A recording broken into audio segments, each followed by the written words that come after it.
బంగాళాఖాతంలో అల్పపీడనానికి సంబంధించి 2 తెలుగు రాష్ట్రాల్లో కూడా విస్తారంగా వానలు పడుతున్నాయి, వర్షాలు కురుస్తున్నాయి. ఉత్తర కోస్తాలో భారీ వర్షాలు నమోదవుతున్నాయి. ఇప్పటి కోసం ఇన్ఫాక్ట్ కొద్దిసేపటి క్రితం మాట్లాడుకున్నాం. శ్రీకాకుళం జిల్లాలో పెదపాడు గ్రామం జలమయమైంది. రోడ్లు చెరువులు తలపిస్తున్నాయి. ఇళ్ళలోకి భారీగా వర్షపు నీరు వచ్చి చేరుతోంది.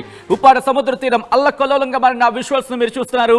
ఇటు బంగాళాఖాతం ప్రస్తుతం అలలు బీభత్సమైన అలలు, మరి ముఖ్యంగా వాయువ్య బంగాళాఖాతంలో ఇంపాక్ట్ మనకు కనిపిస్తుంది. మీరు చూడొచ్చు, ఇటు బస్ స్టాండ్స్ కావచ్చు, రోడ్లు కావచ్చు, ఎక్కడ చూసినా ఆ రోడ్లు జలమయమవుతున్నాయి. ఈ క్రమంలోనే ప్రయాణికులు కూడా నానా ఇబ్బందులు పడుతున్నారు. ఇటు నానా అవస్థలు పడుతున్నారు. బస్సులు బయటకు రాని పరిస్థితి, కదలలేని పరిస్థితి. ఎక్కడ చూసినా, ఏ రోడ్లు చూసినా దాదాపుగా ఇదే పరిస్థితి ఉంది. మీరు చూడొచ్చు, ఇటు పాతపట్నంకి వెళ్లే బస్సు ఎటువంటి ఇబ్బంది పడుతుందో మీరు చూడొచ్చు. పల్లె వెలుగు బస్సులు ప్రస్తుతం మీరు ఆన్ స్క్రీన్ చూస్తున్నారు. ఇటు శ్రీకాకుళం, విజయనగరం, విశాఖపట్నం ఈ ప్రాంతాల్లో ఇప్పటికే భారీ వర్షాలు నమోదవుతున్నాయి. ఇటు శ్రీకాకుళం, విజయనగరం, విశాఖపట్నం, అల్లూరి సీతారామరాజు, అనకాపల్లి, కాకినాడ, యానాం వీటితో పాటు మరికొన్ని ప్రాంతాలకు సంబంధించి, మరి ముఖ్యంగా ఈ ప్రాంతాలకు ఇప్పటికే ఆరెంజ్ అలర్ట్ జారీ చేస్తుంది. మీరు చూడొచ్చు, లోతట్టు ప్రాంతాల్లోకి భారీగా వర్షపు నీరు చేరుతోంది.